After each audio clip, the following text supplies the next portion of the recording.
Counsel for the defense, you may present your closing statement. Thank you, Your Honor, and members of the jury.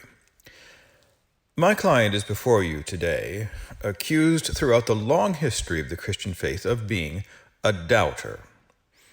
Now, I know that all of you, before you were made a member of this jury, were asked whether you had any direct knowledge of my client, and you all said no. But you have surely heard of doubting Thomas, perhaps without even knowing that was the man who now stands accused before you. I will not defend my client by reciting to you the many exemplary aspects of his character. I will not remind you that he was one of those who spent years in the company of Jesus, following and supporting his work.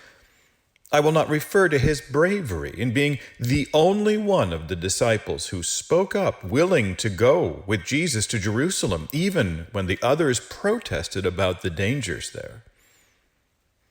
I will not defend his absence from the gathering of disciples on the evening of Easter Day, that moment when Jesus came to be with them despite the locked doors.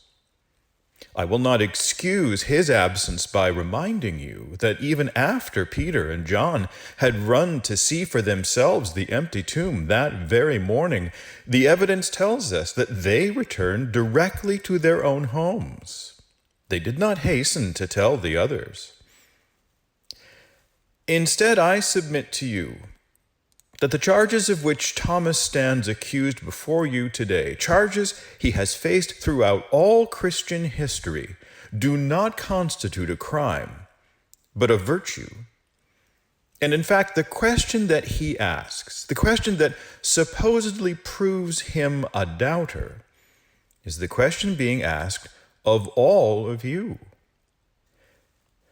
Think for a moment about how we are gathered in these strange weeks. We have all been away from the room, at home, locked out of the church. And think of what we have seen. We have gathered in virtual communities. We have come together as best we can to remain connected and committed to each other.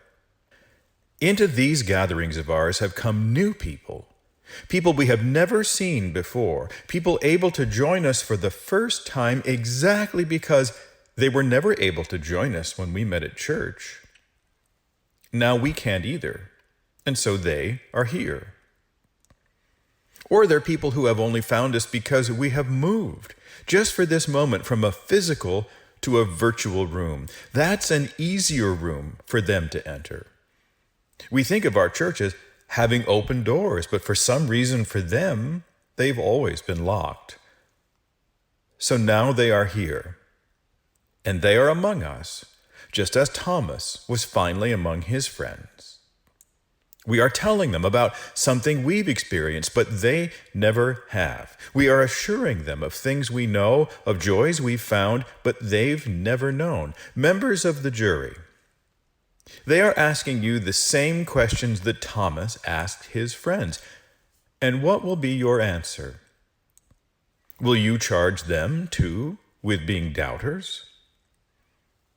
Remember who you are, ladies and gentlemen of the jury. You are not merely observers. You are the body of Christ.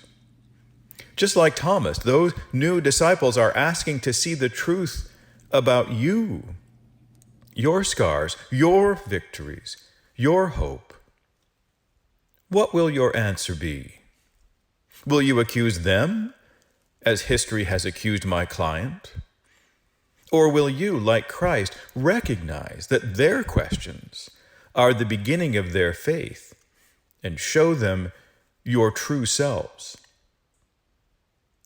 The defense rests. Thank you, Counselor. Members of the jury, what is your verdict?